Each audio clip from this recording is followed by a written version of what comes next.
சென்னையிலே இருந்து இந்த கருத்தரங்கிற்கு பங்கேற்று தன்னுடைய கருத்துக்களை பதிவு செய்ய வேண்டும் என்ற ஒரே காரணத்திற்காக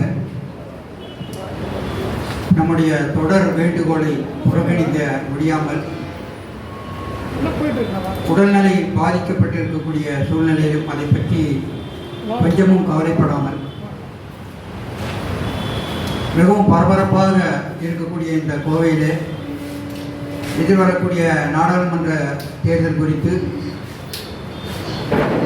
தன்னுடைய தெளிவான கருத்துக்களை எடுத்துரைப்பதற்காக சென்னையிலே இருந்து நீதியரசர் ஹரி பரந்தாமன் அவர்கள் இங்கே வந்திருக்கின்றார்கள்.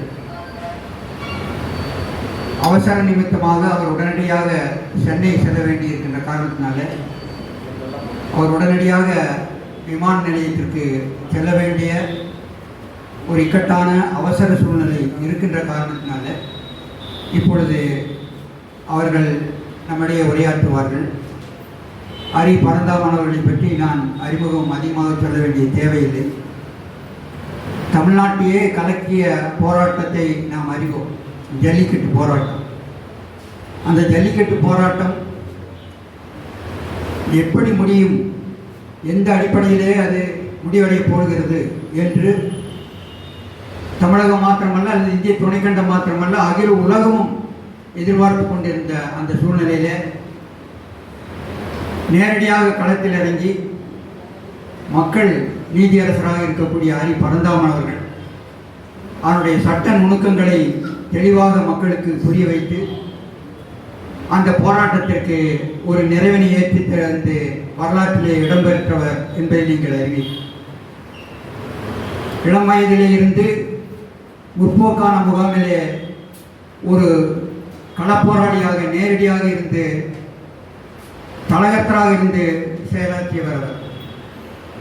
ஏதோ உப்பரியிலே இருந்து முற்றத்திலே இருந்து மேலே இருந்து கீழே மக்களை பார்த்தவர் அல்ல. அவர் மக்களில் ஒருவராக இருந்து மிக உயர்ந்த நிலைக்கு வந்த அந்த நீதியரசர் இப்பொழுது நம்முடைய மிக விரிவாக தன்னுடைய கருத்துக்களை உரையாற்றுவார்கள். திரு ஹரி பரந்தாமன் அவர்கள், மக்கள் நீதியரசர்.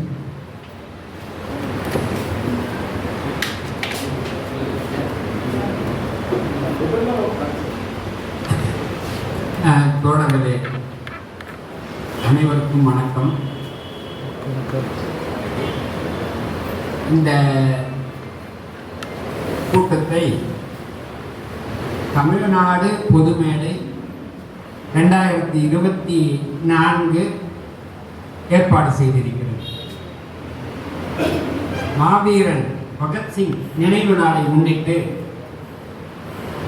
இந்த கருத்தரங்கு ஏற்பாடு செய்யப்பட்டிருக்கிறது. இந்த கருத்தரங்கிலே நாம் விவாதிக்கக்கூடியது மோடி ஆட்சி தொடரலாமா என்பதுதான். தமிழ்நாடு பொதுமேடையின் ஒருங்கிணைப்பாளர் என்ற முறையில் நான் இந்த கூட்டத்தில் கலந்து கொள்ள வேண்டும் என்று நிர்பந்தம் கொடுத்தார் கணபுரிஞ்சியவர். நான் சொன்னேன், என்னால் உடம்பு சரியில்லை அப்படின்னால இல்லை வரணும்னாரு. அதனால் வந்தவர் மகிழ்ச்சி, இதில் உங்களுடன் பேசுவதில் மகிழ்ச்சி. எனக்கு உட்கார்ந்து பேசினா வசதியாக இருக்கும். ஆனால் இங்கே முன்னாடி இருக்கக்கூடிய ஊடகவியலாளர்கள் உட்கார்ந்து தான் பேசணும்ட்டாங்க. அப்போ தான் என்னை முழுவதுமாக காட்சிப்படுத்த முடிந்த இந்த கூட்டத்தை அப்படின்னு சொன்னாங்க. அவங்களுக்கு மிக்க நன்றி. ஏன்னா நிற்கிறத விட எனக்கு இது ஒரு சிரமம் குறைவா. மாவீரன் பகத்சிங் 23 மார்ச் 1931 அன்று ராஜகுரு சுகுதேவுடன் தூக்கிலிடம். அவர் தூக்கிலிடப்பட்டதற்கு அதுக்கான ஒரு முக்கியமான காரணமாக என்னன்னா, அது ஒரு நிகழ்ச்சி சொல்லுவாங்க. அதாவது அவர் தூக்கிலிடப்பட்டது வேற காரணம் உண்டு, அதுக்குள்ள போகல. ஆனால் அவர் முக்கியமான ஒரு காரணம் பண்ணதுதான் இந்தியாவில் இருக்கக்கூடிய ஒவ்வொரு இளைஞர்கள் சாதாரண மக்கள் மத்தியில் இருக்கும். என்னன்னா, பாராளுமன்றத்திற்குள் நுழைந்து அங்கே இந்திய மக்களின் கவனத்தை ஈர்ப்பதற்காக வெற்றிடத்தில் குண்டு வீசி. அதான் அவர் ஏன்னா காந்தி மட்டுமல்ல, பகத்சிங்கும் அகிம்சையை தான் விரும்பினார். அதனாலதான் அவர் வெற்றிடத்தில் அந்த குண்டை வீசினார். என்னன்னா மக்களுக்கு அறிவுறுத்துவதற்காகத்தான் அந்த குண்டை வீசினார். அவருக்கு பல வழக்குகள் இருக்கு. அவர் இறுதியில் தூக்கிடப்பட்டார். அவருக்கு வயசு அந்த நேரத்தில் 23-24 வயது இருக்கு. அந்த ஜாலியன்வாலாபாக் படுகொலை அதை எதிர்த்த சிந்தனை தான் அவரை அரசியல் களத்துக்கு தள்ளியது. அதே மாதிரி 2023 டிசம்பர் அன்று நமது பாராளுமன்றத்திற்குள் 2 இளைஞர்கள் உள்ள போனாங்க. அவங்க என்னன்னா, அவங்க வேற எந்த நோக்கமும் இல்லை, உள்ள போய் கண்ல கலர் அடிச்சாங்க, கண்ண பூச்சிகளை ஏற்றாங்க. அவங்களுக்கு வேற என்ன நோக்கம்? இந்திய மக்களுக்கெல்லாம் மோடி ஆட்சியை பற்றி கவனத்துக்கு கொண்டு வருவதுதான். இங்கே ஒரு சர்வாதிகார ஆட்சி இங்கே நடக்கிறது என்பதுதான். ஏன்னா கேள்வி என்ன கேட்டிருக்கோம்னா, மோடி ஆட்சி தொடரலாமான்னு கேள்விதான் கேட்டிருக்கோம். பதில் என்னவென்றால், மோடி ஆட்சி வீழ்த்தப்பட வேண்டும் என்பதுதான் இங்கே நாம் வலியுறுத்தோம். இந்த மோடி ஆட்சி வீழ்த்தப்படுறதுன்னா, கோயம்புத்தூரை பொறுத்த வரையில தமிழ்நாட்டுக்கு தளபதியா இருக்கக்கூடிய அண்ணாமலை இங்க வீழ்த்தப்படும். வீழ்த்தப்படுவது மட்டுமல்ல, என் கருத்து அவருக்கு டெபாசிட் வாங்காத அளவுக்கு வீழ்த்தப்பட வேண்டும். ஏன்னா அதுக்கான காரணங்களை நம்ம சொல்றோம். ஏன் இந்த மோடி ஆட்சி வீழ்த்தப்பட வேண்டும் அப்படின்னு? மோடிக்கு சமீப காலமா அவருக்கு தமிழ்நாட்டின் பேர்ல அதிகமாக காதல். ஏன்னா அதுவும் தேர்தல் வர இப்போ வாரத்துக்கு 2 முறை வர. இப்ப கூட இன்னைக்கு 18ஆம் தேதி வந்து 18ஆம் தேதி ரோட் ஷோ பண்ணாங்க. இங்க இருந்துட்டு அடுத்து சேலம் போனாங்க. அங்க போய் தோசையில் அடுத்து சொல்ல போறோம். சேலத்தில் அவர் பேசுறத நீங்க ஒரு விவாத பொருளாக சொல்றோம். அதற்காகவே அவரை தோற்கடிக்கணும். சேலத்தில் அவர் பேசிய பேச்சுக்காக போய் கூகுளில் சர்ச் பண்ணி பாருங்க. அவர் பேசின பேச்சுக்காகவே அவர் தோற்கடிக்கப்பட வேண்டும் என்பதை நான் சொல்லிக்கிறேன். நம்ம கேள்வி என்னன்னா, அவர் பிரைம் மினிஸ்டர் தமிழ்நாட்டில் 2 முறை வரலாம், இன்னும் கூட வரலாம். நாம கேட்கறது, தமிழ்நாட்டுக்கு நவம்பர் டிசம்பர்ல வரலாறு காணாத அளவில் வெள்ள பாதிப்பு 8 மாவட்டங்கள் இருக்கு. அதிலே மிக அதிகமாக நான் வசிக்கும் சென்னையும் தூத்துக்குடி மாவட்டத்தில் இருக்கு. கோடிக்கணக்கான ரூபாய் இழப்பும் மனித உயிர் இழப்பும் மிகப்பெரிய இழப்புகளும் அது உண்டாச்சு. அப்ப வரலையே மோடி அந்த பகுதிக்கு எல்லாம். இந்த கேள்வியை நம்ம கேட்க வேண்டாமா? என்னன்னா, என்ன பொறுத்தவரையில மோடிக்கு அதை பத்தி எல்லாம் கவலை கிடையாது. ஏன்னா அவருடைய மனதின் குரல்ல மக்கள் இல்லை, அம்பானியும் மதானியும் தான் இருக்கிறார். இருந்திருந்தா வந்திருப்பார். அப்போ இது கூட பெரிய ஆச்சரியம் இல்லை, அவர் வரலன்றது உங்களுக்கு தெரியும். இன்றும் கூட 1 ஆண்டுக்கும் மேலாக மணிப்பூர் பற்றி எரிந்து கொண்டிருக்கிறது. அங்கே மெய்தி இன மக்களும் குக்கி இன மக்களும் மெஜாரிட்டி அடிச்சு கொண்டு விட்டுருக்காங்க. அது குக்கி இன மக்களை அடிச்சு கொண்டு விட்டுருக்காங்க. நீங்க ஒரு வீடியோ கூட பார்த்துருப்பீங்க. ஒரு பெண்ணை அம்மனமாக நேக்கடாக கூட்டிட்டு போற வீடியோ எல்லாம். அங்க என்ன கொடுமைன்னா, இந்த கொல்லப்பட்டவர்களை பிணவரையில் மோச்சரில் வைக்கிறாங்க. அதை ஐடென்டிஃபை பண்ண முடியல. ஏன்னா யாரும் வர முடியாது. ஐடென்டிஃபை பண்ணாம கொடுத்தப்படுறாங்க. இந்த பிணங்கள்லாம் அப்புறப்படுத்தப்படுது, எரிக்கப்படுது, டிஸ்போஸ் ஆகுது. அந்த மணிப்பூருக்கு இதுவரையில் பிரதமர் செல்லவில்லை. எனவே அவர் சென்னைக்கும் தூத்துக்குடிக்கும் வராது ஆச்சரியம் இல்லை. அப்படியேற்பட்டவரை ஏன் இங்க நீங்க வச்சிருக்கணும் அப்படின்றதுதான் நம்ம கேட்கிற கேள்வி. சரி, வரல, வெள்ள நிவாரண நிதி கொடுக்கலாமா? சரியா, நீ வராம போ, ஓடி. உங்க ஆட்சிக்கு அதிகாரிகள் எல்லாம் வந்தாங்கல்ல. ஆனா ஒரு பைசா வெள்ள நிதி தரவில்லை என்பதை நமது முதலமைச்சர் சொல்லி. அப்போ என்ன, இப்போ எது மோடி கேரண்டி? பணம் கொடுக்க மாட்டேங்கிறதா? இப்படி வெள்ள பாதிப்பு வந்தாலும் நான் தரமாட்டேன் என்று சொல்றது தானா? இதெல்லாம் உங்க முன்னாடி கேள்வி கேட்கிறோம் நம்ம. சரி, அதுக்கு அடுத்ததுக்கு இப்போ சென்னைக்கு வந்தீங்கன்னா டிராபிக், அவ்வளவு டிராபிக் இருக்கும். இப்போ கூட நான் கேட்டேன், கோயம்புத்தூர் இந்த ஏர்போர்ட் போறதுக்கு 1 hour ஆகும். சென்னையில இன்னும் கூடுதலாக ஆகும். ஏன்னா எல்லா ரோடும் மெட்ரோவால தோண்டி விடும். இந்த மெட்ரோ திட்டம் அதிமுக காலத்தில் ஆரம்பிக்கும். சென்னையில ஒரு மிகப்பெரிய வளர்ச்சி. அது நிச்சயமாக சென்னைக்கு சாதாரண மக்களுக்கு மிக உதவியாக இருக்கும். அந்த திட்டம் 50-50 பார்ட்னர்ஷிப். தமிழ்நாடு 50%, மத்திய ஒன்றிய அரசு 50% தரணும். தமிழக அரசே கூட முதல்ல சொல்லல. இந்த வெள்ளம் சம்பந்தமாவோ இந்த மெட்ரோ சம்பந்தமாவோ ஒரு பைசா கூட இந்த டெல்லி சர்க்கார் தரல, மோடி அரசு தரல அப்படின்றத கடந்த கூட்டத்தொடரில் நம்ம கவர்னர் ரவி அவர்கள் வாசிக்கலையே உரை, அந்த உரையில மெட்ரோ திட்டத்திற்கு ஒத்துக்கிட்ட 50% ஒரு பைசா கூட தராத மோடி அரசு. ஏன்னா தமிழ்நாடுன்னு அவர் பிடிக்கலையா? வெள்ளம்னா தர மாட்டீங்க, மெட்ரோவுக்கு நீங்க ஒத்துக்கணும், காசு தர மாட்டீங்க, ஏடிஎம் கேட்குறீங்க, ஒத்துக்கொண்டு நடக்குது அப்படின்னா என்ன ஆகும்? முடக்கிறது தானே. மெட்ரோ திட்டம் நிறைவேறுமா?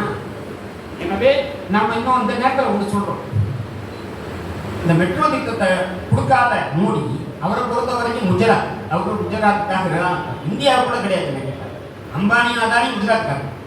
அதில் கேட்டாங்க இதுல குஜராத்தில் இந்தியாவில் வேற எங்கேயும் வரலீங்க. அகமதாபாத்ல இருந்து மும்பைக்கு புல்லட் ட்ரெயின் விடுறாரு.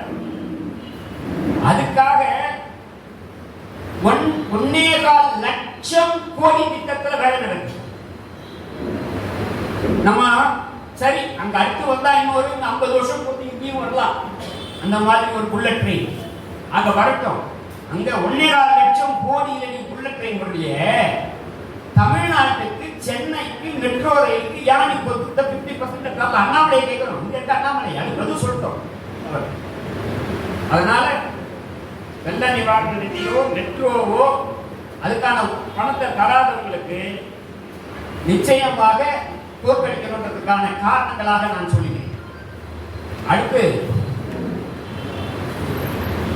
உங்களுக்கு நீட்டை பத்தி தெரியும், நான் அதிகமா பேச போறது இல்லை. ஏன்னா நீட்டை பத்தி உங்களுக்கு தெரியும். இப்போ காங்கிரஸ் சொல்லியிருக்கு, நாங்க வந்தோம்னா கல்வியையே நாங்க மீண்டும் மாநிலத்தில் கொண்டு வரணும். அப்படியானா ஒரு வாக்குறுதி தருவாரா? தெரியாது, நிச்சயம் கிடையாது. அப்படி கண்டி வந்தா ஆட்டோமேட்டிக்கா நீட்டு போயிடும். மாநில பட்டியலுக்கு வந்தா அது போதுங்க. நீ நீட்டை கொண்டு வரல. நான் கேட்கிற ஒரே கேள்விதான் அந்த ஒன்றிய அரசு என்னன்னா, ஒரே ஒரு காலேஜ் வச்சிருக்கியா? நீ ஒரு மருத்துவக் கல்லூரி வச்சிருக்கியா? மருத்துவக் கல்லூரி வைத்ததெல்லாம் மாவட்டத்துக்கு ஒரு கல்லூரி என்று வச்சது தமிழ்நாடு. யாரு? திமுகவோ அதிமுகவோ அவர்கள் தான். எந்த மாநிலத்திலும் கிடையாது. இந்த நிச்சயமாக சொல்லலாம், அது காமராஜர் காலத்தில் இருந்து, நிச்சயமாக காமராஜருக்கு முன்பு, காமராஜர் காலத்திலிருந்து திமுக அதிமுக வரை இங்க மாவட்டத்தை கொண்டு சென்னையில 4 காலேஜ். சென்னை அப்படி இருக்கு. தமிழ்நாட்டில் ஒன்றிய அரசு ஒரு காலேஜ் கூட வைக்கலீங்க. பாண்டிச்சேரியோட ஜிப்பர் வச்சிருக்காங்க. ஏன்னா அவங்க ஆட்சி பிடிக்கலாம்னு நினைச்சாங்களா என்னன்னு தெரியாது. இந்த தமிழ்நாட்டை பொறுத்த வரைக்கும் மதுரையில எய்ம்ஸ் கொண்டு வர சொன்னாங்க. இன்னும் உதயநிதி ஸ்டாலின் காமிச்சார் பாருங்க கல்லு, அதே நிலையில் தான். அப்போ நீங்க ஒரு மருத்துவக் கல்லூரி கூட கொண்டு வராம மருத்துவக் கல்லூரி மாணவர்களுடைய அவங்க அட்மிஷன் இருக்கு பாருங்க, அதை நான் தீர்மானம் பண்றது எவ்வளவு அராஜகம். நான் என்னன்னா, வீடு உங்களுக்குங்க, உங்க வீட்டுக்குள்ள நுழையிறது நான் தீர்மானம் பண்ணுறேன். வீடு யாரு? இந்த கல்லூரிகள்லாம் யாரு? இங்க தமிழ்நாட்டில் இருக்க கல்லூரிகள் அனைத்தும் ஒண்ணு தமிழ்நாடு அரசு, இல்லைன்னா தமிழ்நாட்டை சேர்ந்தவர்கள் கட்டிய கல்லூரி. யாரா தனியார் கூட கட்டி இருக்கலாம். அவங்க கட்சியிலே இருக்கக்கூடிய அவர் என்ன ஒரு புதிய தலைமுறை டிவியினுடைய முதலாளி இருக்கு, அவங்களும் இருக்கு. அது அவர் என்ன, அவர் தமிழர் தானே, அவர் கல்லூரிக்குன்னா நீ என்ன சொல்றது? எல்லாமே இதுதான் நம்ம இதுதான் கேட்கணும். சரி, இது மட்டுமா? இன்னொரு சின்ன கேள்வி கேட்கணும். என்னன்னா, அடுத்த கேள்வி அவர்கிட்ட இது அண்ணாமலைக்கும் கேட்கணும். அண்ணாமலை பொய்யாக பேசியிருக்கிறார்கள், அதையும் நான் சொல்லணும். என்னன்னா, நம்ம தமிழ்நாட்டில் ஈழப்போரிலே என்பதிலிருந்து ஈழத்தில் தாக்குண்ட போது தங்கள் உயிரை காப்பாற்றிக் கொள்வதற்காக இங்க கிட்டத்தட்ட 1 லட்சம் பேர் இங்க இருக்காங்க. இன்னும் கேட்டா 15-20 லட்சம் பேர் உலகம் முழுவதும் இடம்பெயர்த்தாங்க. நம்ம ஏன் தமிழ்நாட்டுக்கு வரலன்னா, தமிழ்நாட்டுக்கு வந்தா இங்க குடியுரிமை கிடையாது. குடியுரிமை கிடையாதுன்னு அர்த்தம், அதுக்கு இல்லீகல் மைக்ரேட். இல்லீகல் மைக்ரேட்னா ஒரு உரிமையும் கிடையாது. நீ படிச்சியானா வக்கீலா பார் கவுன்சில் என்ரோல் பண்ண முடியாது, டாக்டர் படிக்க முடியாது, படிச்சா மெடிக்கல் ப்ரொஃபஷன் பண்ண முடியாது, மெடிக்கல் கவுன்சில் ஆஃப் இந்தியால பண்ண முடியாது.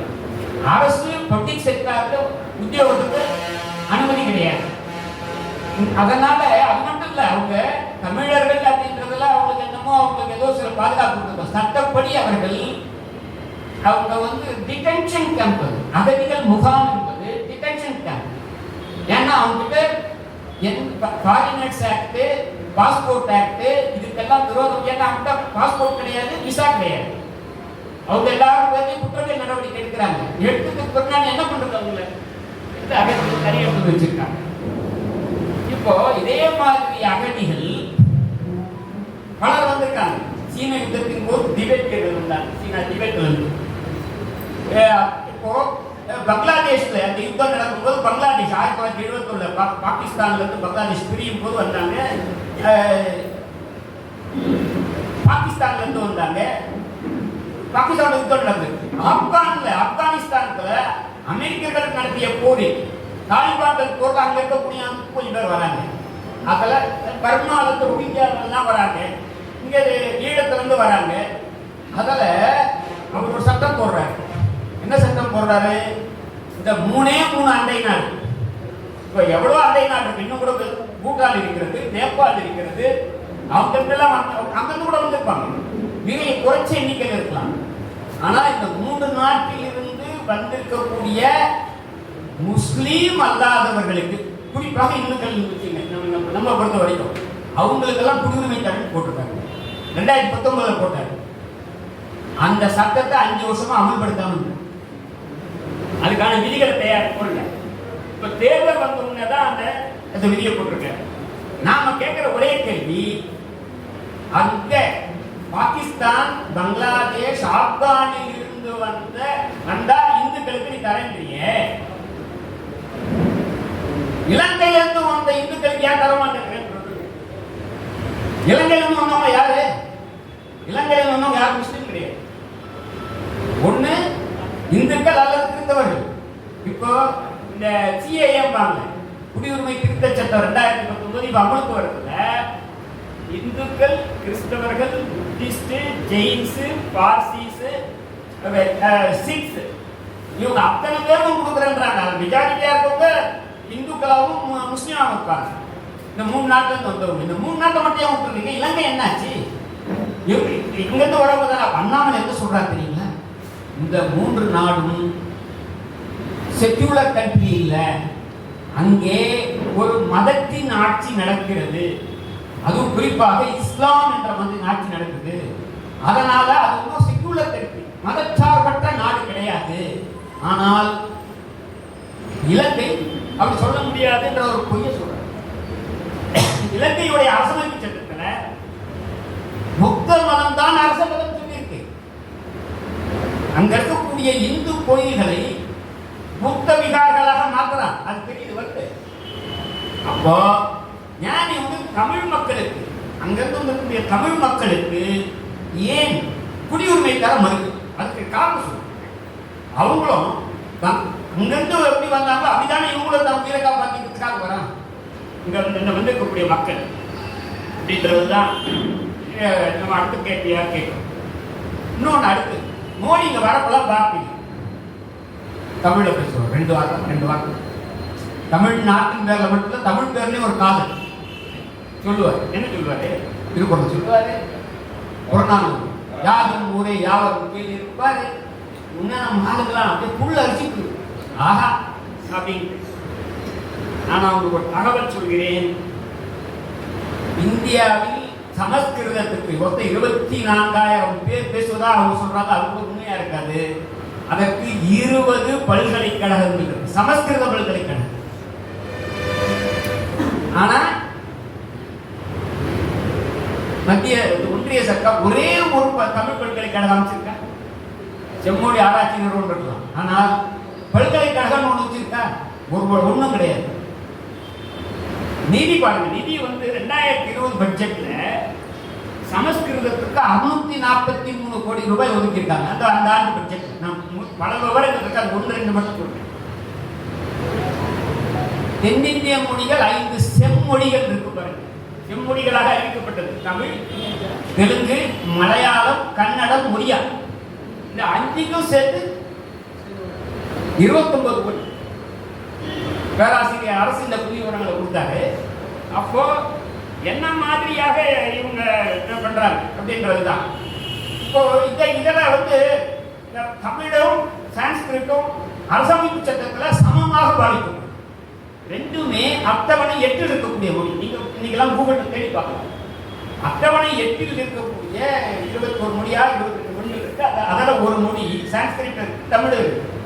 எனவே அதுக்கு மட்டும் ஏன் இப்படி சொல்றீங்க எனக்கு புரியல. அதை அப்போ அவர்கிட்ட கேட்கணும், மோடி அவர்களை கேட்கணும். அதே மாதிரி சமீபத்தில் சென்னையில வழக்கறிஞர்கள் உண்ணாவிரதம் இருந்தாங்க. தமிழை உயர்நீதிமன்ற மொழியாக்கு அப்படின்னு சொல்லி இங்க இருக்க கலைஞர் அவர்கள் சீஃப் மினிஸ்டர் இருந்தப்போ 2006 அவர் அதுக்கான சட்டசபையில் தீர்மானம் போட்டு அனுப்புறாங்க. அதுக்கு அடுத்து ஜெயலலிதா அவங்களும் அதை தொடர்ந்து கேட்கிறாங்க. ஆனால் இப்போ இன்னைக்கு வரைக்கும் இப்போ இருக்க குறைஞ்சபட்சம் அது கொஞ்சம் கூடுதலாக சூடு பிடிச்சிருக்கு. இந்த மாதிரி உண்ணாவிரதம் அந்த மாதிரி எல்லாம் அண்ணாமலை போய் அந்த இடத்துல நான் பண்ணி தரேன்னு சொல்ல வேண்டியது தானே, பண்ணார வரவே இல்லை. ஏன் தமிழுக்காக இப்போ தமிழை உயர்நீதிமன்ற மொழியாக்குறதுக்கான அதிகாரம் யாருக்கு இருக்கு? ஸ்டாலின் கிட்ட கிடையாது. ஆர்டிகல் 347 இந்த அதிகாரம் ஒன்றிய சர்க்காருக்கு தான் இருக்கு. அப்போ அதை பண்றாரா அப்படின்ற கேள்வியை கேட்கிற அதை விட்டுங்க. அது ஒரு பக்கம் இருக்கும். எங்க ஹைகோர்ட்டுக்கு பேர் என்ன தெரியுங்களா? இன்னும் சென்னை ஹைகோர்ட் கிடையாது. எப்படி மெட்ராஸ் மாநிலம் என்றது தமிழகமாக மாறிச்சு. ஆனா ரவி ஒத்துக்க மாட்டார். யாரு? ஆளுநர் ரவி. தமிழ்நாடுன்னு சொல்லக்கூடாது, அண்ணா பேர் சொல்லக்கூடாது, காமராஜர் பேர் சொல்லக்கூடாது, பெரியார் பேர் சொல்ல மாட்டார் அவர். அதே மாதிரி மெட்ராஸ் ஹைகோர்ட்டை சென்னை உயர்நீதிமன்றம் அல்லது தமிழ்நாடு உயர்நீதிமன்றம், தமிழ்நாடு மற்றும் பாண்டிச்சேரி, பஞ்சாப் இருக்குல்ல, பஞ்சாப் அண்ட் ஹரியானா ஹைகோர்ட். இங்கே சண்டிகரில் இருக்கக்கூடிய உயர்நீதிமன்றம் பஞ்சாப் அண்ட் ஹரியானா ஹைகோர்ட். அப்போ ஏன் மனம் பண்றாங்க? அப்போ எனவே தான் நான் சொல்றேன், இப்போ தமிழுக்கும் தமிழனுக்கும் அவர்கள் ஒரு போராட்டங்களை செய்யக்கூடிய ஒன்றிய அரசு கூடுதலாக முன்னாடி காங்கிரஸ் விட இவர்கள் ஏன்னா இந்த மாதிரி சில அவங்க சில கொடுத்த வாக்குறுதி எல்லாம் தரேன்னு சொல்லியிருக்காங்க கல்வியை மாதிரி. எனவே அதனாலதான் அதே மறுபடியும் வரலாங்க. 18ஆம் தேதி இன்னைக்கு சேலத்தில் என்ன நீங்க போய் பாருங்க. ஆங்கில ஏட்டில் வந்திருக்கிறது என்னன்னா, டிஎம்கேவும் காங்கிரஸும் they insult Hinduism. இந்துக்களை இல்லை, இந்துக்களை அவர்கள் இன்சல்ட் என்ன சொல்றது, இன்சல்ட் பண்றாங்க, அவமானப்படுத்துறாங்க, அவமதிக்கிறார்கள் அவங்கள. ஆனால் மற்ற சொல்ற மற்ற அதர் வாய் முடிக்கிறாங்க. மதத்தை பத்தி அங்க பேசுறாரு ஒரு பிரதமர் இப்படியா பேசுறது.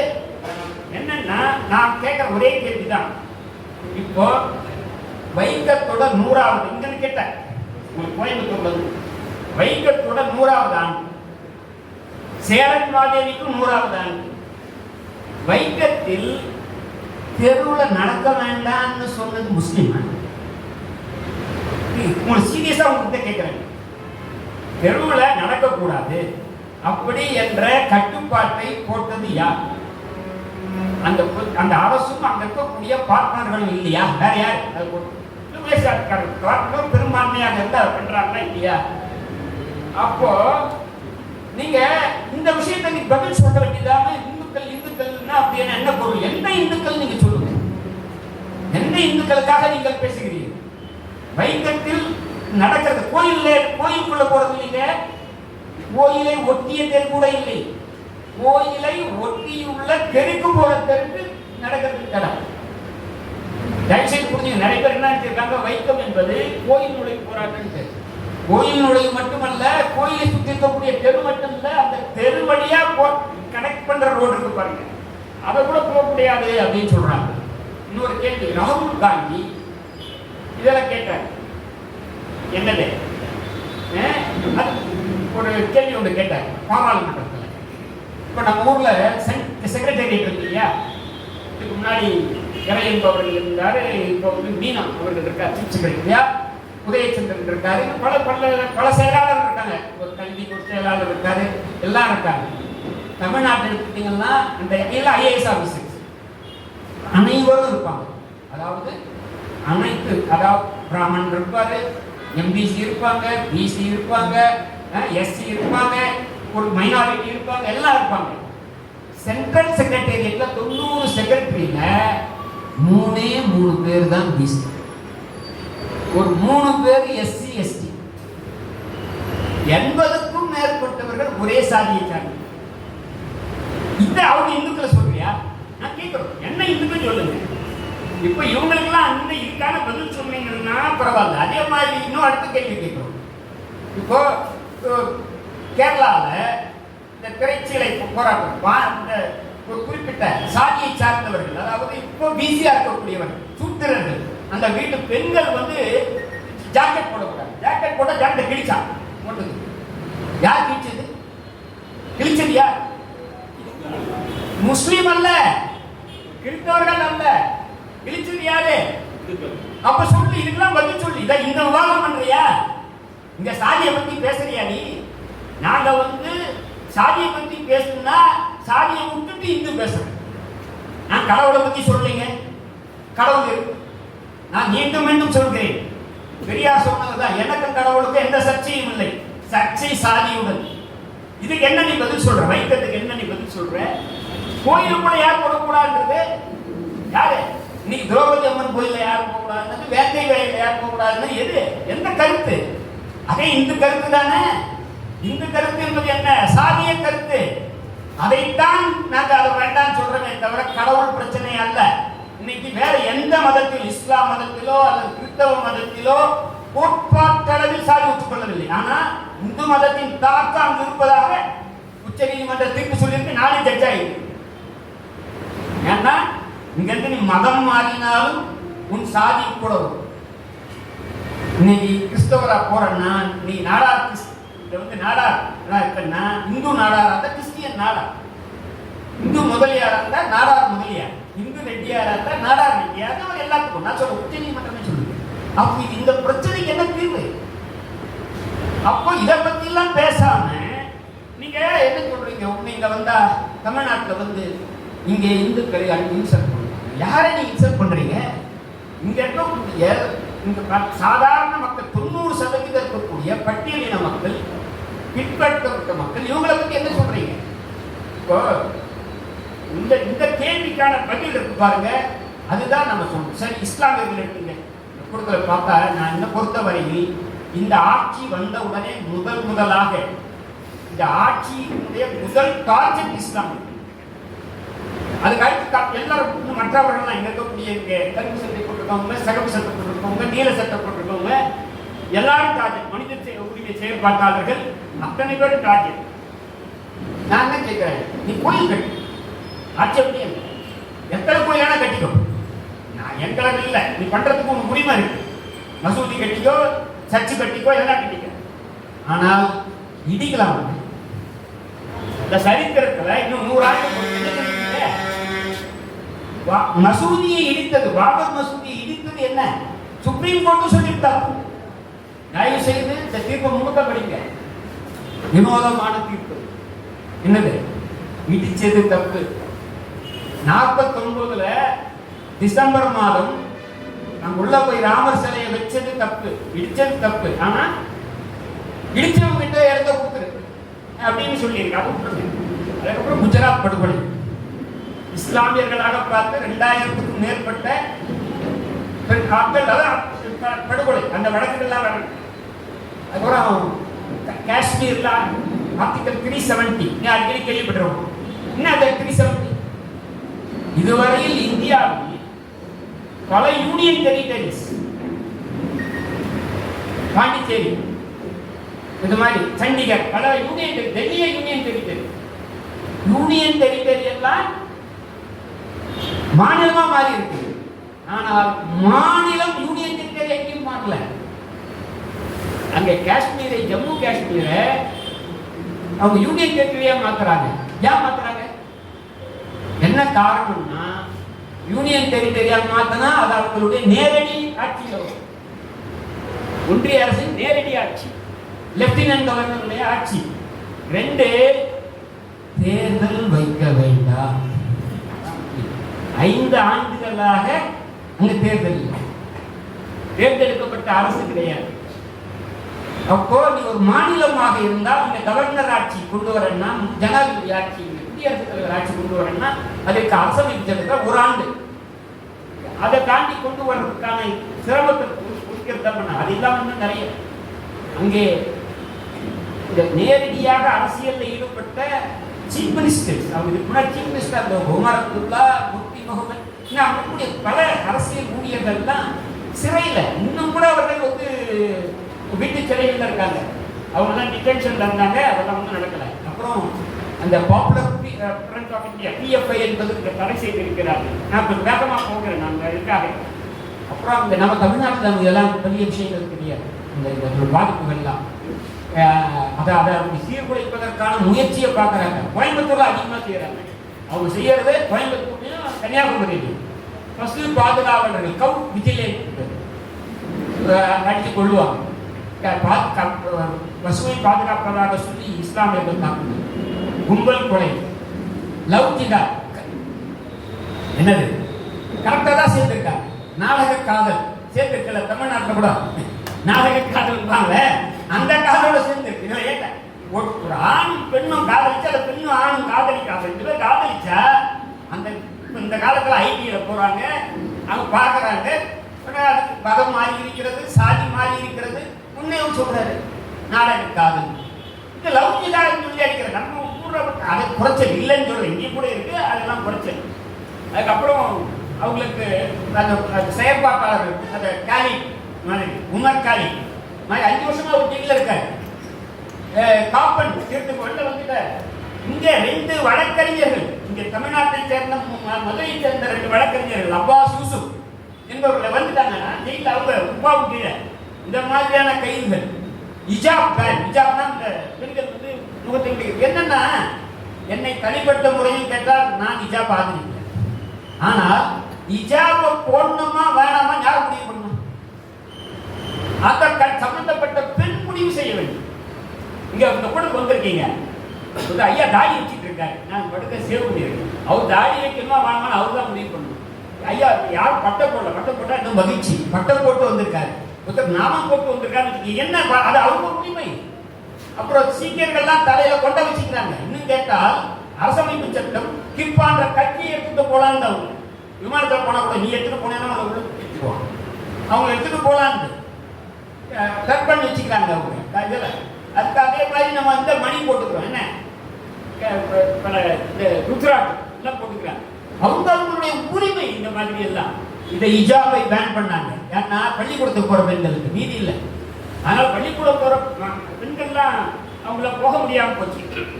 அதே மாதிரி அவங்களோட ஸ்காலர்ஷிப் எல்லாம் நிறுத்திட்டாங்க முஸ்லிம்களுக்கு. இறுதியாக அடிக்கடி இப்ப லட்சத்தீவுல போய் அவர் உல்லாசமாக இருந்தார் பாருங்க.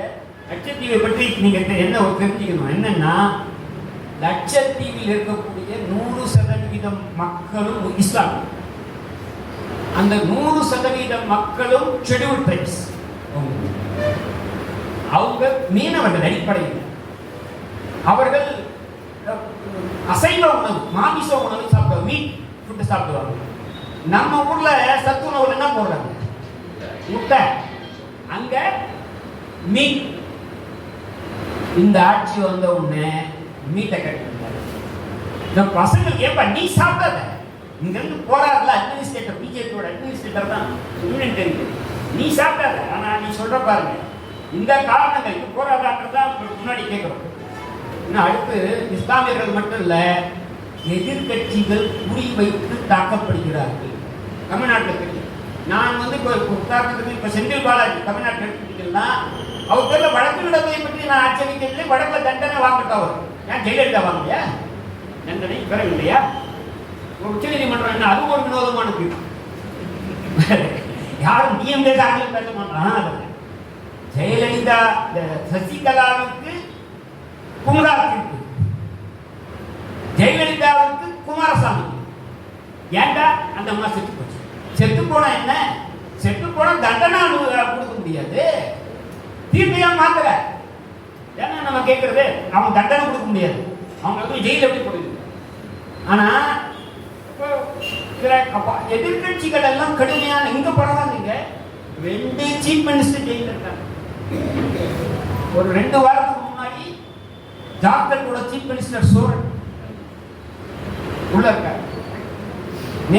நேத்து கெஜ்ரிவால் அவர் போய் டெல்லி ஹைகோர்ட்ல சொல்றாரு, டெல்லி ஹைகோர்ட் அதான் பண்ண மாட்டாங்க, வழக்கு நேற்று போடுறாங்க. ஆனா முந்தா நாள் லைட் கைது. அப்புறம் சுப்ரீம் கோர்ட்டுக்கு போறாங்க. அவருக்கு அப்புறம் பாக்குறாரு இது வந்து வேலைக்கு ஆகாதுன்னு சொல்லி வழக்கம் வாங்கிக்க. உமர் காலி 14 முறை அவருடைய பெயில் அப்ளிகேஷன் வந்து வாயிலாகுது. ஒரு குறிப்பிட்ட நீதிபதியின் முன்னால் வந்தபோது அவர் உத்தரவு அப்படிங்கிறார். இன்னும் அப்படிதான் இருக்கு. இது சமூக வலைதளத்தில் ஓடிட்டு இருக்கு. குஜராத் கவர்மெண்ட்ல லா செக்ரட்டரி அந்த நபர்களை உட்காந்துருக்காங்க முன்னாடி. ஒரு விவாதத்தில் இருக்கு. நம்ம எல்லாம் நீ பொது நீங்களாம் வந்துட்டு இருக்கு. அப்ப இந்த பெஞ்சை அமைப்பதில் இவர்கள் எல்லா சீஃப் ஜஸ்டிஸும் இல்ல இருக்காங்களேன்னு வருத்தமா இருக்கு. சீஃப் ஜஸ்டிஸ் மேல கொஞ்சம் மரியாதை இருக்கு. யாரே அதை பத்தி பின்னாடி சொல்றேன் கொஞ்சம் இருக்கு. ஏன்னா இந்த கட்டத்தில் 2 முக்கியமான தீர்ப்பை அவர் கொடுத்தது. அதை பத்தி ஒன்றரை கட்ட கொஞ்சம் விரிவாகவே பேசலாம். 2ல 1 சண்டிகர் மேயர் தேர்தல். சண்டிகர் மேயர் தேர்தல்ல ஆம் ஆத்மியும் காங்கிரஸும் சேர்ந்து 12+8 20 பேர், பிஜேபி 14 பேர். யாருக்கு ஜெயிக்கும்? கொஞ்சம் பிஜேபி ஜெயிக்கும். எப்படி? 8 ஆம் ஆத்மி வாக்குகளை செல்லாதுன்னு சொல்றாங்க. சிசிடிவில தெரியுது. அதை பார்த்து சந்து வச்சு விட்டாரு. பார்த்து என்னையா இது அராஜகமா இருக்கு அப்படின்னு சொல்லி அதை ரத்து பண்றாங்க. அது வைக்கிறது சரி. அதுக்கு அடுத்து எலக்ட்ரோரல் பாடல் தனியே பேசுறது. ஆனால் இந்த பெஞ்சு அமைப்பதில் இருக்கக்கூடிய பிரச்சனைகள் இருக்கு பாருங்க. என்ன தகவல் தான் முன்ன 2018 4 நீதிபதிகள் வெளிப்படையாக வந்து ஆளும் அரசுக்கு சாதகமாக பெஞ்சு அமைக்கிறான்னு சொன்னாங்க. அதோட மோசமா போயிருக்கு. என்னன்னா ஒரு வழக்கை வந்து இப்போ நானும் செங்கலும் சேர்த்து ஒரு அமர்வு வச்சு நாங்கள் நீதிபதிகள் நாங்கள் ஒரு வழக்கு எங்கிட்ட வருது, நோட்டீஸ் ஆர்டர் பண்ணா அந்த வழக்கு மீண்டும் எங்க கிட்ட தான் வரணும். அதாவது நான் மூத்த நீதிபதியா இருந்தா என் அமர்வு தான் வரணும். நான் ரிட்டையர் ஆயிட்டா செந்தில் அமர்வு தான் வரணும். இப்ப அந்த முறை இல்லை. அவங்க இந்த அரசுக்கு திரும்பிய ஒரு பெஞ்சுக்கு போகுதுன்றத வெளிப்படையாக குற்றச்சாட்டை வைக்கிறாங்க. இப்ப கூட நடக்குது. எனவே அதனாலதான் சொல்றோம் எதிர்கட்சிகள் மேல் தாக்குதல், இங்க இருக்கக்கூடிய ஒவ்வொரு அமைப்பின் மீதும் தாக்குதல். அதை பத்தி விரிவா பேசுது.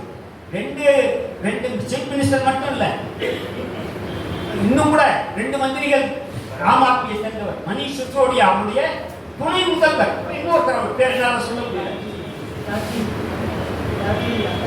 ராஜீவ் யாதவ். இல்ல இன்னொருத்தர் இருக்காரு. நீங்க அந்த கட்சி நினைக்கிறேன். நீங்க இன்னொருத்தர் இருக்காரு. ஏன் அந்த பேரை கூட வந்துடும் சொல்றாங்க. அதே மாதிரி அங்கே அப்புறம் சந்திரசேகர ராவ் எல்லாரும் தேர்தலை விட்டீங்க.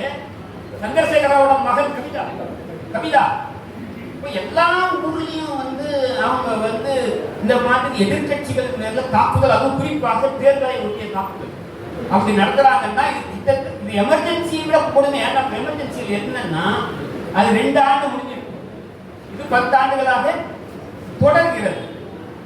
எனவே இன்னும் நான் இந்த விஷயத்துக்காக தான் அந்த எதிர்கட்சிகள் மேல இருக்கக்கூடிய இந்த தாக்குதல் இருக்கு பாருங்க. அது வந்து எமர்ஜென்சி விட மோசம். ஏன்னா எமர்ஜென்சி மிசால வச்சாங்க. மிசால 2 ஆண்டுக்கு மேல இருக்க முடியாது.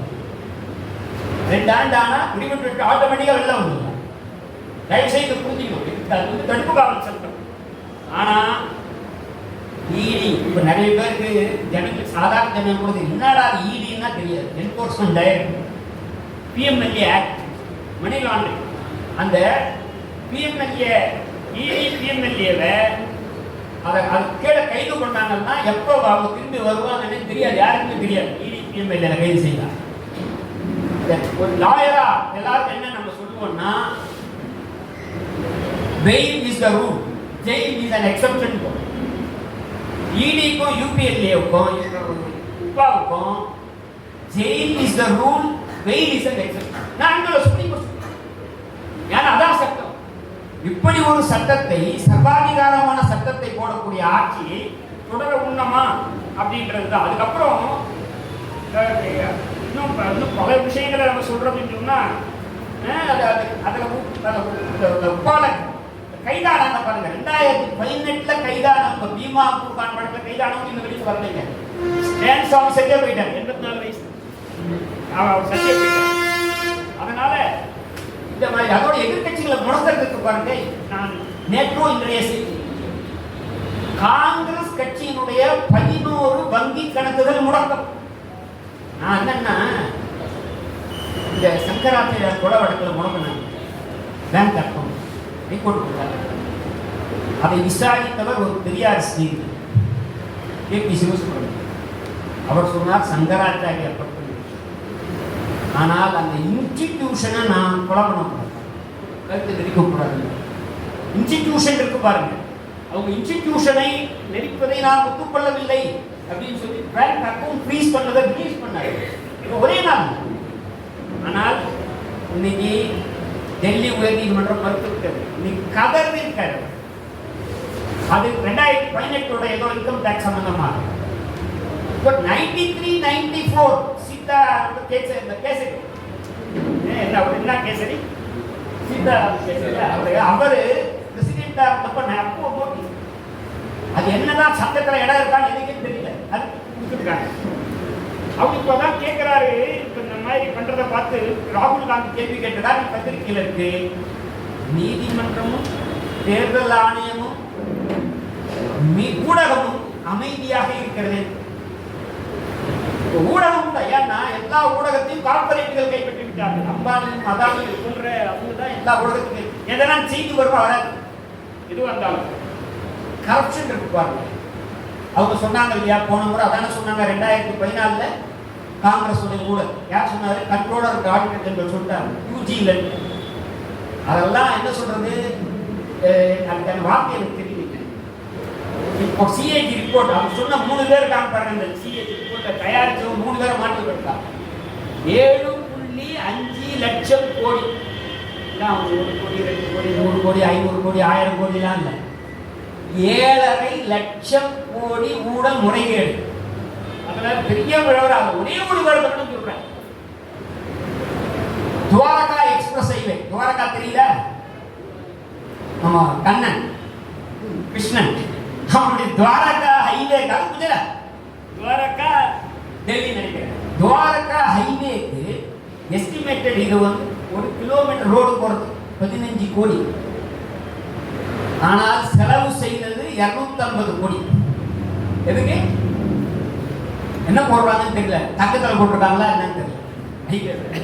250 கோடி ஒரு சிஏஜி சொல்றாரு, கண்ட்ரோலர் ஆடிட்டர். அப்போ அதே மாதிரி பிஎம் கேர் ஃபண்ட்ஸ் ஆயிரக்கணக்கான கோடி. பிஎம் கேர் ஃபண்ட்ஸ் ஒரு அது ஒரு சீக்ரெட் எலக்ட்ரானிக் பாண்ட் மாதிரி. பிஎம் கேர் ஃபண்ட்ஸை பொறுத்த வரைக்கும் பிஎம் கேர் ஃபண்ட் அது வந்து சிஏஜியோட ஆடிட்டுக்கு உட்பட்டதல்ல. ரெண்டாவது, நீங்க ஆர்டிஐல கேட்டும் எந்த டேட்டாவும் தெரியாது. அந்த பணத்தை அவங்க பலாயிரக்கணக்கான கோடியை தேர்தலுக்கு பிஜேபி பயன்படுத்தலாம். அதே மாதிரி இன்னும் நிறைய தகவல்லாம் சொல்லணும். இன்னைக்கு ஒரே ஒரு விஷயம் மனதின் குரல்ல நிச்சயமா சொல்றேன். உலகின் பணக்காரர்கள் பட்டியலில் முதலிடம், 2வது இடம், 3வது 2 அம்பானி அதானிகள். அது இந்த மோடியின் சாதனை என்று சொன்னால் அதை நம்ம அதை ஒத்துக்கலாம். அதுக்கப்புறம் நீங்க திடீர்னு பார்க்கணும், இலங்கைக்கு இந்தியா இந்தியாவுக்கு ஒப்பந்தம் கொடுத்திருக்கு. இலங்கை அரசு அங்கே மின்சாரம் உற்பத்தி செய்வதற்கு குறைவு வேலை செய்வதற்கு என்னன்னா இலங்கையில் இந்தியாவுடைய பப்ளிக் செக்டர் தான் அங்கே போகுது. இல்லைங்க, அதானி பிரேமதேசாவோட பையன் பேர் பிரேமதேசா, அவர் சொல்லியிருக்காரு அதானிக்கு இதை கொடுப்பதை எதிர்த்து அறிக்கை விட்டிருக்காரு.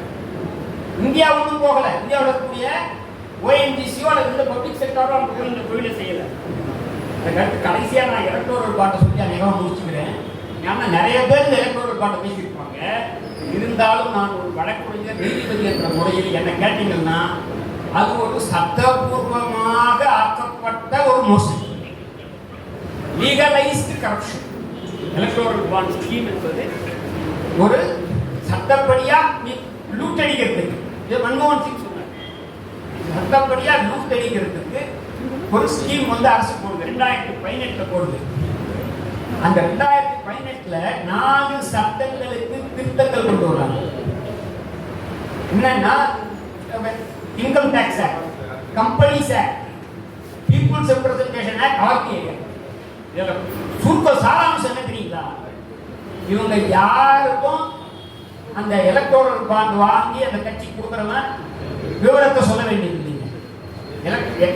எலெக்ஷன் கமிஷன் சொல்ல வேண்டாம், பொதுமக்களுக்கு சொல்ல வேண்டாம், யாருக்கும் சொல்ல வேண்டாம், இன்கம் டாக்ஸுக்கு சொல்ல வேண்டாம்.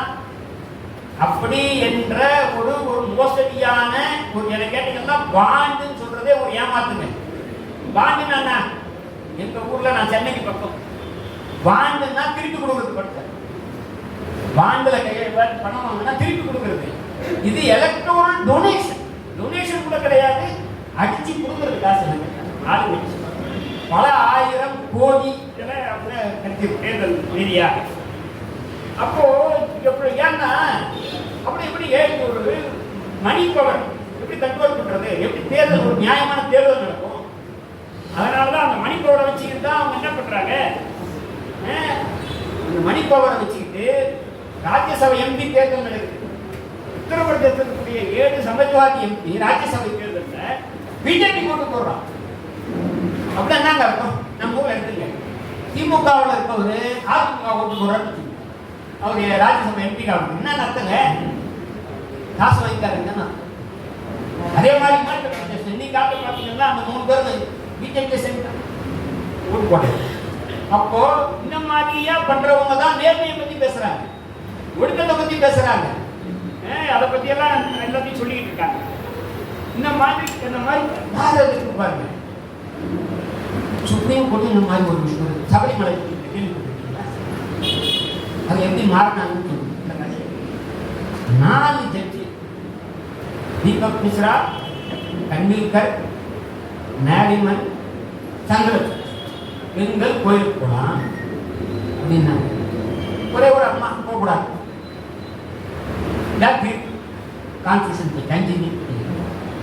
அடுத்து தீபக் மிஸ்ரா ஓய்வு பெற்ற உடனே ரஞ்சன் கோகாய் சீஃப் ஜஸ்டிஸ் ஆகிறாங்க. ரஞ்சன் கோகாய் தனி பேர் உங்களுக்கு இப்ப என்னவா இருக்காரு? ராஜ்யசபா எம்பியா. யார் ஆக்குறது? மோடி ஆக்கினார். அவர் காலத்துல தான் இந்த பாபர் மசூதி இடிச்சது சம்பந்தமான வழக்கு தீர்ப்புலாம் வந்தது. அப்போ இந்த சபரிமலை தீர்ப்புல இந்த 4 ஒன்று இருக்குல்ல, அதை மறுபரிசீலனை மனு போடுறாங்க. யார் எந்த வகையிலாக்கள் போடுறாங்க உங்களுக்கு தெரியும். இந்த மறுபரிசீலனை மனு வரும்போது அந்த மனு என்ன ஆகணும்? தள்ளுபடி ஆகணும்.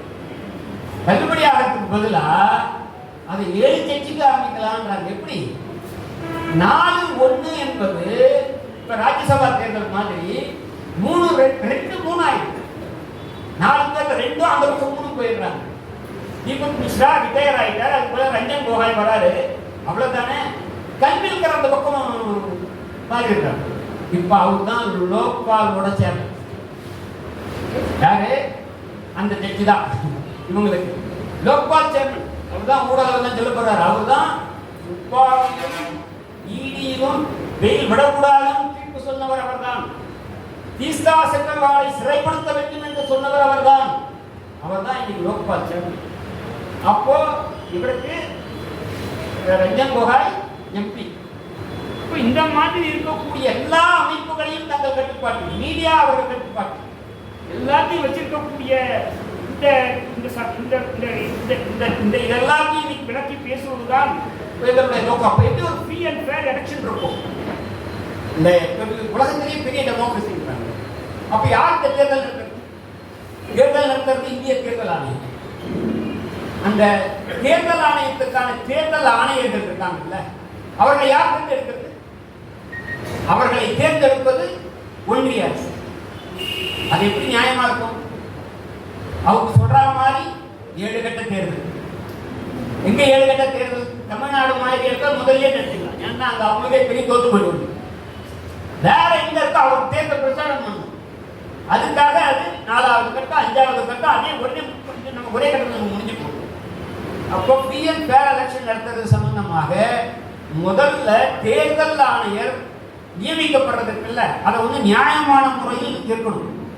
அதே உச்ச நீதிமன்றத்தின் அமர்வு 2023 ஒரு ஆண்டு குறைத்து மார்ச் மாசத்துல KM ஜோசப் தலைமையிலான 5 நீதிபதிகள் அமர்வு 3 பேர் கொண்ட கொலீஜியத்தால பண்ணணும். 1 பிரைம் மினிஸ்டர், 2 எதிர்கட்சி தலைவர், 3 சீஃப் ஜஸ்டிஸ் ஆஃப் இந்தியா. அந்த தீர்ப்பை ரத்து செய்து பாராளுமன்றத்தில் உடனடியாக ஒரு சட்டம் போட்டார். பிரைம் மினிஸ்டர், எதிர்கட்சி தலைவர், ஒரு கேபினெட் அவர் பிரைம் மினிஸ்டர் தேர்ந்தெடுக்க கேபினெட் மினிஸ்டர். என்னையா இது? சாதாரண கூட கேட்கிறேன், எப்படி இருப்பாங்க இந்த நியமனம்? இதுதான் இந்த கேள்வி. அவங்க தேர்தல் நடத்துறாங்க. அவங்க சொல்ற மாதிரி எல்லாத்தையும் அவங்க வந்து தராங்க. இன்னும் தள்ளிட்டு போனோம். அதுல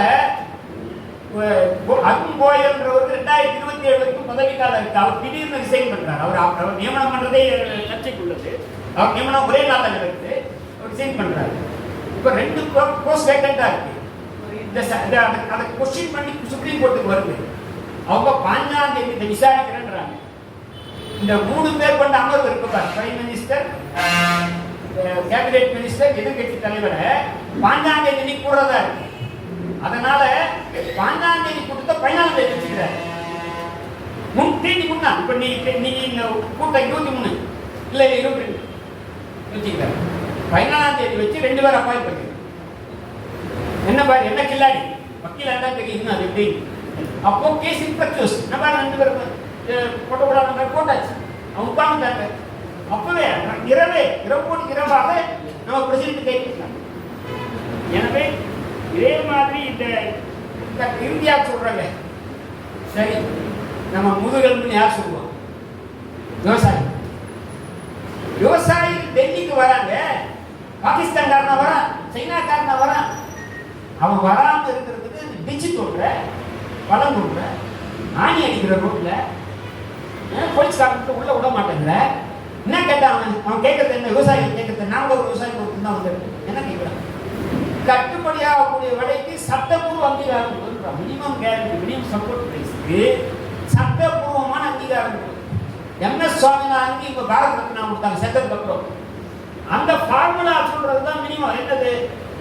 என்ன செலவு, அதில் ஒரு 50% அப்படின்றது தான். அதான் மினிமம் சப்போர்ட் பிரைஸ். அதை கொடுக்கறதுக்கு என்ன உங்களுக்கு பிரச்சனை?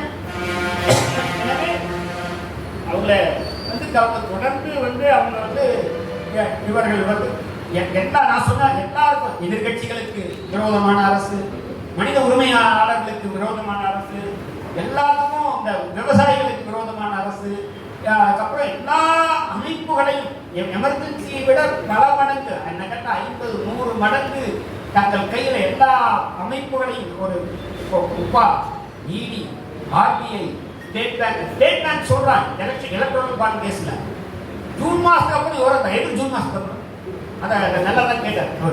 ஜூன் மாசத்துக்குள்ள எல்லாம் விஷயம் முடிஞ்சிடும். அப்ப நம்ம கொடுத்துருக்காங்க. அதில் கூட இன்சான்கிட்ட கொடுத்துருக்காங்க இந்த விவரம். அப்ப எல்லா அமைப்புகளையும் அவங்க கண்ட்ரோல்ல வச்சுட்டு இருக்காங்க. எதிர்கட்சிகள் எல்லாம் பயமுறுத்திட்டு இருக்காங்க. அதே எதிர்கட்சிகள்ல அவங்களோட ஐக்கியமாய் இணைந்து போயிட்டா அவங்க பேர் ED விசாரணை வந்தா Ajit Pawar deputy chief minister, அவர் பேர்ல ஆயிரக்கணக்கான கோடி ED 2700 கோடி. ஆனா இன்னைக்கு டெப்டி சீஃப் மினிஸ்டர் அவங்க. எனவே இந்த மாதிரியான மோடி அரசை வீழ்த்தணுமா வேணாமான்றதை உங்கள் முடிவு கொடுறோம். நாங்க வீழ்த்த வேண்டும் என்று சொல்றோம். அதில் ஒரு தமிழ்நாட்டை பொறுத்தவரையில் நிச்சயமாக தமிழ்நாடு பாண்டிச்சேரியிலும் 40க்கு 40 மதிப்பெண் நம்ம எடுக்கணும்.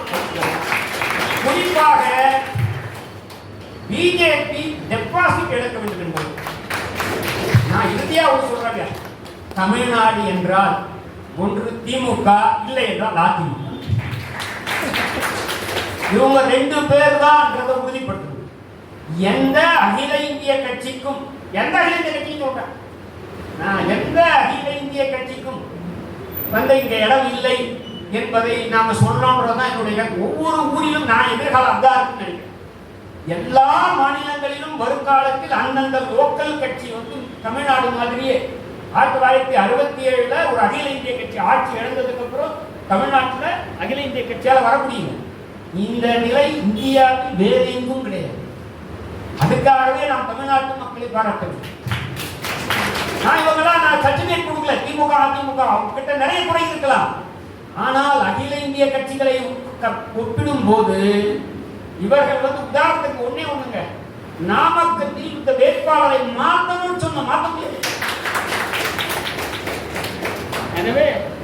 எனவே நான் சொல்றேன், நீங்கள் நிச்சயமாக மோடியை தோற்கடிப்பதற்கான அனைத்து முயற்சிகளையும் நீங்கள் செய்யணும் அப்படின்றதும், கோயம்புத்தூர்ல நிச்சயமாக அண்ணாமலை அவர்கள் தோற்கடிப்பது மட்டுமில்லாமல் டெபாசிட் இழக்கும்படி நீங்கள் செய்ய வேண்டும் என்பதை விடைபெறுகிறேன். நன்றி.